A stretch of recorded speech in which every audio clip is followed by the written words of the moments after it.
എല്ലാവർക്കും നമസ്കാരം. അപ്പോൾ ഇന്നത്തെ നമ്മുടെ റെസിപ്പി എന്ന് പറഞ്ഞാൽ ഒരു സ്പെഷ്യലായിട്ടുള്ള മസാല ഇട്ടിട്ടുള്ള കപ്പയ്ക്ക വറുത്താണ് കേട്ടോ. അപ്പോൾ അത് എങ്ങനെയാണ് ഉണ്ടാക്കുന്നത് എന്നുള്ളത് എല്ലാവരും ഒന്ന് വീഡിയോ കണ്ടു നോക്കൂ. അപ്പോൾ നമുക്ക് വീഡിയോയിലേക്ക് പോവാം. നല്ല ക്രിസ്പി ആയിട്ടുള്ള നമ്മുടെ കപ്പയ്ക്ക വറവ് തയ്യാറാക്കാനായിട്ട് ആദ്യം തന്നെ വേണ്ടത് അറിയാലോ, കയ്പ്പയ്ക്ക. അപ്പോൾ കയ്പ്പയ്ക്ക ഞാൻ ഇങ്ങനത്തെ ഈ നല്ല ഡാർക്ക് കളറുള്ള പച്ച കളറുള്ള കയ്പ്പയ്ക്കല്ലേ ഇതാണ് എടുത്തേക്കണം. വെള്ളം വേണമെങ്കിലും എടുക്കാം. പിന്നെ കയ്പ്പയ്ക്കയുടെ കാര്യം അറിയാലോ, എപ്പോഴും വാങ്ങിക്കഴിഞ്ഞാൽ നമ്മൾ കുറച്ച് നേരം മഞ്ഞപ്പൊടി ഉപ്പുള്ള വെള്ളത്തിൽ ഇട്ട് വെച്ച് ഒരു 3-4 പ്രാവശ്യം നന്നായി കഴുകിയിട്ട് മാത്രമാണ് ഇത് മുറിച്ചെടുക്കാവൂ കേട്ടോ. കാരണം അതിൻ്റെ മുള്ളു പോലെയുള്ള സ്ഥലത്തൊക്കെ എന്തെങ്കിലും ഉണ്ടെങ്കിൽ അത് പോകാൻ വേണ്ടിയാണ് അങ്ങനെ ചെയ്യുന്നത്. അപ്പോൾ അങ്ങനെ ചെയ്തെടുത്തിട്ട് കപ്പയ്ക്ക ഞാൻ 2 കഷ്ണാക്കി അതിനെ പിന്നെ നടുവ് കൂടെ കീറി ഇങ്ങനെ നീളത്തിലുള്ള കഷ്ണങ്ങളാക്കിയിട്ടാണ് എടുത്തിട്ടുള്ളത്. ഇനി നമുക്കിതിൽ എന്താ ചെയ്യേണ്ടതെന്ന് വെച്ചാൽ കുറച്ച് മഞ്ഞപ്പൊടിയും ഉപ്പും ചേർത്ത് കൊടുത്ത് നന്നായി ഒന്ന് മിക്സ് ചെയ്തെടുത്ത് ഒരു 10 മിനിറ്റ് റെസ്റ്റ് ചെയ്യാൻ വെക്കണം. അപ്പോൾ അങ്ങനെ റെസ്റ്റ് ചെയ്യാൻ വെച്ചിട്ട് അതിലത്തെ വെള്ളമൊക്കെ അങ്ങോട്ട് പീച്ച് കളയുമ്പോഴേ ഈ കയ്പ്പയ്ക്കയുടെ പകുതി കയ്പ അങ്ങോട്ട് പോയി കിട്ടും. അതിപ്പോൾ ഇതുണ്ടാക്കാനല്ല, സാധാരണ നമ്മൾ കയ്പ്പയ്ക്കയുടെ മെഴുക്ക് പുരട്ടി ഉണ്ടാക്കുമ്പോഴും അങ്ങനെ ഉണ്ടാക്കി നോക്കൂ, അടിപൊളി ടേസ്റ്റ് ആവും മെഴുക്ക് പുരട്ടി കേട്ടോ. അപ്പോൾ നമുക്ക് ആദ്യം തന്നെ കുറച്ച് മഞ്ഞപ്പൊടിയും 1 സ്പൂൺ ഉപ്പും കൂടിയിട്ട് നന്നായി മിക്സ് ചെയ്തെടുക്കാം. അപ്പോൾ മഞ്ഞപ്പൊടി ഞാനിത് എത്ര ഇട്ട് കൊടുത്തു കേട്ടോ. അത് ഓരോരുത്തരും അവനവൻ്റെ ഇഷ്ടത്തിനനുസരിച്ച് ഇട്ട് കൊടുക്കാം. കുറച്ച് കൂടിയാലും കുഴപ്പമൊന്നുമില്ല, നമുക്ക് എന്തായാലും അതിൽ വേണ്ടതല്ലേ, വറുത്തെടുക്കുമ്പോൾ വേണ്ടതാണ് മഞ്ഞപ്പൊടി. അപ്പോൾ അത് കാരണം കൊണ്ട് കുറച്ച് കൂടുതൽ ഇട്ടെടുത്താലും കുഴപ്പമൊന്നുമില്ല. മാത്രമല്ല ഇത് നമ്മൾ മിക്സ് ചെയ്തിട്ട് ഇനി പിഴിഞ്ഞ് കളയാനുള്ളതാണ് കേട്ടോ. അപ്പോൾ അത് കാരണം കൊണ്ട് ഇട്ട് കൊടുത്തുകൊണ്ട് കുഴപ്പമില്ല, കുറച്ച് കൂടുതലായാലും കുഴപ്പമില്ല. ഇനി നമുക്ക് ഈ മഞ്ഞപ്പൊടി ഉപ്പും കൂടി ഇതിൽ ചേർത്ത് കൊടുത്തതിന് ശേഷം നന്നായി കൈ കൊണ്ടൊന്ന് ഞെരടി എടുക്കുക കേട്ടോ. ഞെരടി എടുത്തിട്ട് ഒരു 10 മിനിറ്റ് ഇതിവിടെ അടച്ച് വെക്കാം, നമുക്ക് റെസ്റ്റ് ചെയ്ത് വെക്കാം. അതിന് ശേഷം നമുക്ക് ഇങ്ങോട്ട് പിഴിഞ്ഞ് കളയുമ്പോഴല്ലോ ഇതിലത്തെ നല്ലോണം വെള്ളമൊക്കെ അങ്ങോട്ട് ആ കയ്പ്പ് നീരൊക്കെ അങ്ങോട്ട് പോയി കിട്ടും. അപ്പോഴാണ് കയ്പ്പയ്ക്ക് നല്ലൊരു ടേസ്റ്റ് കിട്ടും. ഇത് നിങ്ങൾ എപ്പോഴും ഉണ്ടല്ലോ മെഴുക്ക് പുരട്ടി ഉണ്ടാക്കുമ്പോഴും ഈ രീതിയിൽ ഉണ്ടാക്കിയിട്ട് മെഴുക്ക് പുരട്ടി ഉണ്ടാക്കി നോക്കിയോ. എത്ര കയ്പ്പയ്ക്ക ഇഷ്ടമല്ല എന്ന് പറയുന്ന ആൾക്കാരും പിന്നെ കയ്പ്പയ്ക്ക കഴിക്കാൻ തുടങ്ങും കേട്ടോ. അപ്പോൾ ശരി, എന്നാൽ ഇത് 10 മിനിറ്റ് നേരം റെസ്റ്റ് ചെയ്യാൻ വയ്ക്കട്ടെ. 10 മിനിറ്റ് റെസ്റ്റ് ചെയ്യാനായി വെച്ചതിന് ശേഷം നമുക്ക് കപ്പയ്ക്ക ഒന്ന് നന്നായി ഇങ്ങനെ ഇളക്കിയെടുത്തിട്ട് 2 കൈ കൊണ്ടും കൂടിയില്ലേ ഇങ്ങനെ അമർത്തിപ്പിഴിയാം ഉണ്ടോ. അപ്പോൾ ഇങ്ങനെ ഇങ്ങനെ വെള്ളം ഇങ്ങനെ നന്നായിട്ട് ഇങ്ങനെ വീണ് പോകും കേട്ടോ. അപ്പോൾ ഇതിലുള്ള വെള്ളമൊക്കെ ഇങ്ങനെ ഇതിൻ്റെ നീര് മുഴുവൻ പോയി കിട്ടും. അത് എന്നിട്ടൊരു വേറൊരു പാത്രത്തിലേക്ക് മാറ്റാം നമുക്ക്. അങ്ങനെ ഇതിലത്തെ ഫുൾ വെള്ളം പിഴിഞ്ഞെടുക്കാം.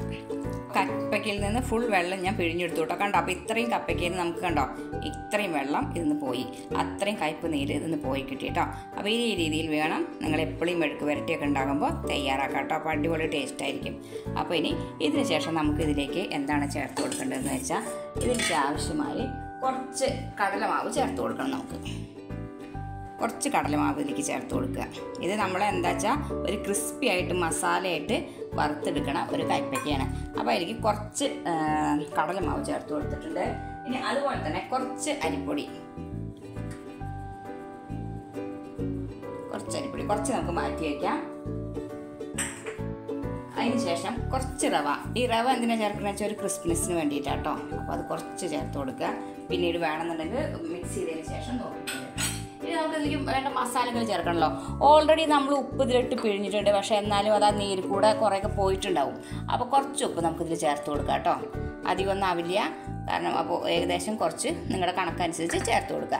ഇനി നമുക്ക് ചേർക്കേണ്ട മസാലകൾ എന്തൊക്കെയാണെന്ന് വിചാരിച്ചാൽ കുറച്ച് മഞ്ഞപ്പൊടി ഓൾറെഡി കപ്പയ്ക്കയിലിട്ടുണ്ട്, എന്നാൽ ഈ പൊടികൾക്ക് ആവശ്യമായ മഞ്ഞ കളറിന് ഉള്ള മഞ്ഞപ്പൊടി ചേർത്ത് കൊടുക്കുക. അതുപോലെ തന്നെ എരിവിന് ആവശ്യമായ മുളക് പൊടി. അപ്പോൾ മുളക് പൊടി അത്യാവശ്യം എരിവുണ്ടായിക്കോട്ടെ, ഇത് കുറച്ച് എരിവൊക്കെ ഉള്ള ഒരു മസാല വറവ് പോലത്തെയാണ് കേട്ടോ കപ്പയ്ക്ക. അപ്പോഴാണ് അതിൻ്റെ എരിവും ഒക്കെ ആകുമ്പോഴാണ് അതിന് ടേസ്റ്റ് വരിക. ഇനി കൂടാതെ നല്ലൊരു മണത്തിനായിട്ട് കുറച്ച് ഗരം മസാലപ്പൊടി കേട്ടോ, ഇതും ചേർത്ത് കൊടുക്കുക. ഇനി ഒരു ചേർക്കേണ്ട ഒരു ഐറ്റം ഉണ്ട്, അതായത് ഒരു പൊടിയുണ്ട്.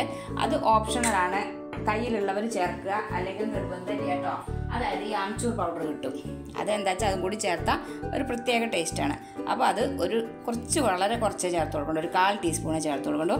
ഇത് നിർബന്ധമില്ല, കയ്യിലുള്ളവർ മാത്രം ചേർത്ത് കൊടുക്കുക. ഇനി നമുക്കിതിനെ അങ്ങോട്ട് മിക്സ് ചെയ്തെടുക്കണം കേട്ടോ. നന്നായിട്ട് കൈ കൊണ്ട് മിക്സ് ചെയ്തെടുക്കുക. അപ്പോൾ ഞാൻ മിക്സ് ചെയ്തിട്ട് കാണിച്ചു തരാം.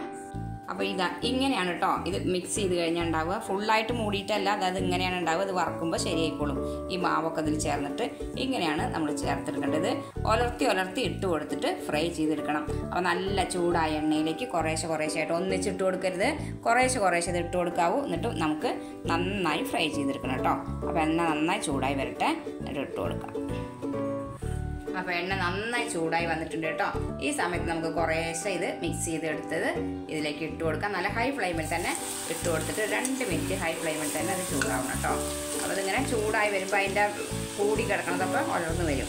അപ്പോൾ അത് വെയിറ്റ് ചെയ്യാം. ഇത് ആദ്യം തന്നെ കുറേശ്ശെ ഇട്ട് കൊടുക്കുക. ഒന്നിച്ചിട്ട് പോകരുത്, ഒന്നിച്ചിട്ട് പോയാൽ ശരിയാവില്ല കേട്ടോ. 2 മിനിറ്റ് ഹൈ ഫ്ലെയിമിൽ നമുക്കിതിനെ നന്നായിട്ടൊന്ന് മൊരിച്ചെടുക്കാം. ഇത് മൊരിഞ്ഞ് വരുന്ന സമയത്ത് ഇത് വേറിട്ട് വരും. ഇപ്പോൾ കപ്പയ്ക്കൊക്കെ ഇതാ നന്നായി മൊരിഞ്ഞ് ഇതാ കണ്ടോ, ശബ്ദം കേൾക്കാൻ തുടങ്ങി കേട്ടോ. കലകലേന്ന് ശബ്ദം കേൾക്കാൻ തുടങ്ങി, ക്രിസ്പി ആയിട്ട്. ആ സമയത്ത് നമുക്കിത് ഊറ്റി നമുക്കൊരു ടിഷ്യൂ പേപ്പറിലേക്ക് ഇട്ട് കൊടുക്കാം കേട്ടോ. അങ്ങനെ ടിഷ്യൂ പേപ്പറിലേക്ക് വേണം ഇട്ട് കൊടുക്കാം. എന്നിട്ട് അതിൻ്റെ എണ്ണ മുഴുവനും നമുക്ക് ഇതായിട്ട് പോകണം. ടിഷ്യൂ പേപ്പറിലേക്ക് ഇതാക്കി എടുക്കട്ടെ കേട്ടോ. അപ്പോൾ ഇങ്ങനെ ഇട്ട് കൊടുക്കാം. അങ്ങനെ എല്ലാം കോരി എടുക്കട്ടെ. അപ്പോൾ നമ്മുടെ ക്രിസ്പി ആയിട്ടുള്ള കപ്പയ്ക്ക വറവ് ഇതവിടെ തയ്യാറാക്കി എടുത്തു കേട്ടോ. അടിപൊളി ടേസ്റ്റ് ചെയ്യണം കണ്ടോ, നല്ല കണ്ടോ ക്രിസ്പിയാണ് കേട്ടോ സാധനം. അപ്പോൾ ഇത് തയ്യാറാക്കി നോക്കണം. പിന്നെ ഇതിൽ ചേർക്കുന്ന പൊടികളുടെ അളവ് ഞാൻ പറഞ്ഞിട്ടില്ല. അത് നിങ്ങൾ എത്ര കപ്പയ്ക്ക എടുക്കണോ അതിനനുസരിച്ചിരിക്കും കേട്ടോ പൊടികൾ എത്ര ചേർക്കണം എന്നുള്ളത്. അപ്പോൾ ഞാനിവിടെ എടുത്തിട്ടുള്ളത് 1 കിലോ കപ്പയ്ക്കയാണ്. അപ്പോൾ അതിന് ഞാനിവിടെ എടുത്തത് എന്താ വെച്ചാൽ ഒരു 3 ടേബിൾ സ്പൂൺ കടലമാവ്, അതുപോലെ തന്നെ 2 ടേബിൾ സ്പൂൺ അരിപ്പൊടി, 1 ടേബിൾ സ്പൂൺ റവ, ഇത്രയാണ് കേട്ടോ എടുത്തത്. അപ്പോൾ നിങ്ങൾ എത്ര കപ്പയ്ക്ക എടുക്കണമുണ്ടോ അതിനനുസരിച്ച് നിങ്ങൾ പൊടികൾ എടുക്കുക. അതാണ് ഞാനത് അളവ് പറയാനത് കേട്ടോ. അപ്പോൾ എല്ലാവരും ഈ രീതിയിൽ കപ്പയ്ക്ക ഒന്ന് തയ്യാറാക്കി നോക്കിയാൽ അടിപൊളി ടേസ്റ്റാണ്. കപ്പയ്ക്ക ഒട്ടും ഇഷ്ടമില്ല എന്ന് പറയുന്നവരും കൂടി കപ്പയ്ക്ക നന്നായി കഴിക്കാൻ തുടങ്ങും ഇങ്ങനെ ഉണ്ടാക്കി കേട്ടോ. അപ്പോൾ ഈ രീതിയിൽ തയ്യാറാക്കി നോക്കാൻ മറക്കരുത്. നമ്മുടെ വീഡിയോ എല്ലാവരും ഫുള്ളായിട്ട് കാണുക. ചാനൽ സബ്സ്ക്രൈബ് ചെയ്യാത്തവരൊക്കെ ഒന്ന് സബ്സ്ക്രൈബ് ചെയ്ത് സപ്പോർട്ട് ചെയ്യാനും കൂടി മറക്കരുത് കേട്ടോ. അപ്പോൾ ശരി, എന്നാൽ അടുത്ത വീഡിയോയിൽ കാണുമ്പോഴേക്കും വീണ്ടും നന്ദി, നമസ്കാരം.